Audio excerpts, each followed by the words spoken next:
Bonjour à vous tous, mais quel bonheur que de vous retrouver. Partageons ensemble l'évangile de Jésus-Christ selon saint Matthieu. En ce temps-là, comme Jésus arrivait sur l'autre rive, dans le pays des Gadaréniens, deux possédés sortirent d'entre les tombes à sa rencontre. Ils étaient si agressifs que personne ne pouvait passer par ce chemin. Et voilà qu'ils se mirent à crier « Que nous veux-tu, Fils de Dieu ? Es-tu venu pour nous tourmenter avant le moment fixé ?»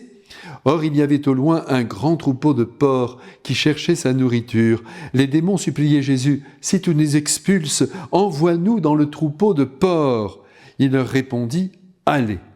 Ils sortirent et ils s'en allèrent dans les porcs.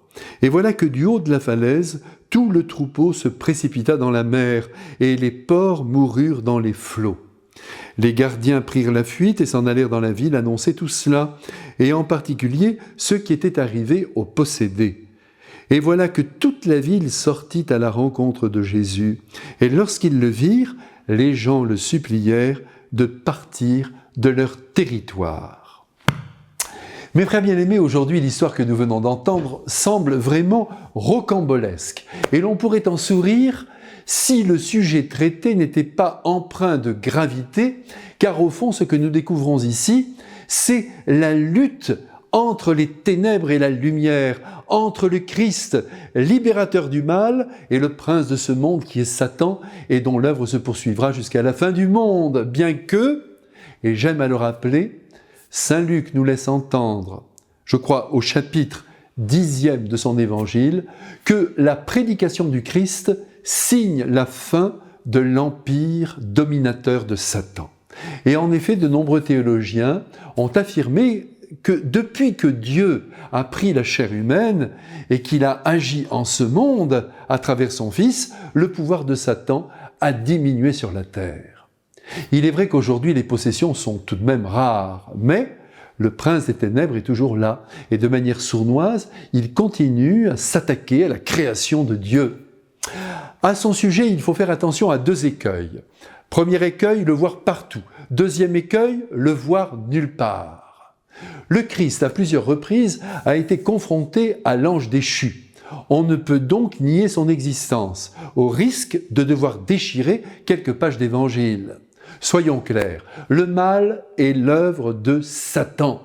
Il en est la source et il se sert de l'homme pour l'accomplir. Aussi, lorsque nous assistons au déferlement de la haine dans les situations humaines, avant d'attaquer l'homme, qui s'en fait même le vecteur, pensons que Satan est là, tapis derrière les actes humains les plus ignobles. De le penser, voyez, eh bien cela nous aide à ne pas juger négativement l'être humain, mais à le considérer aussi comme une victime du mal. Avec Jésus, on ne désire pas la mort du méchant, mais son retour sur les chemins du bien. C'est d'ailleurs ce qui se passe aujourd'hui dans ce passage d'Évangile. Deux hommes possédés par le mal invectivent le Christ. En vérité, c'est le démon qui parle à travers eux. « Qu'est-ce que tu nous veux ? Tu veux déjà nous torturer avant le jugement dernier ou tu vas nous régler notre compte ?» Ici, les démons sont perturbés, nous le voyons.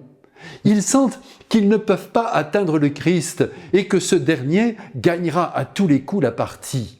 Aussi, ils lui demandent de ne pas les renvoyer en enfer, car il ne fait pas bon vivre en enfer, même pour les démons. Il n'y a qu'à relire l'Apocalypse pour le comprendre. Alors les démons lui demandent de leur permettre d'entrer dans un troupeau de porcs qui tranquillement est en train de manger. Qu'à cela tienne, dit le Christ, je libère deux hommes du mal qui les étreint et je vous envoie dans ces porcs. Notons ici que la possession de ces bêtes est si forte qu'elle provoque leur mort tragique, une sorte de suicide collectif.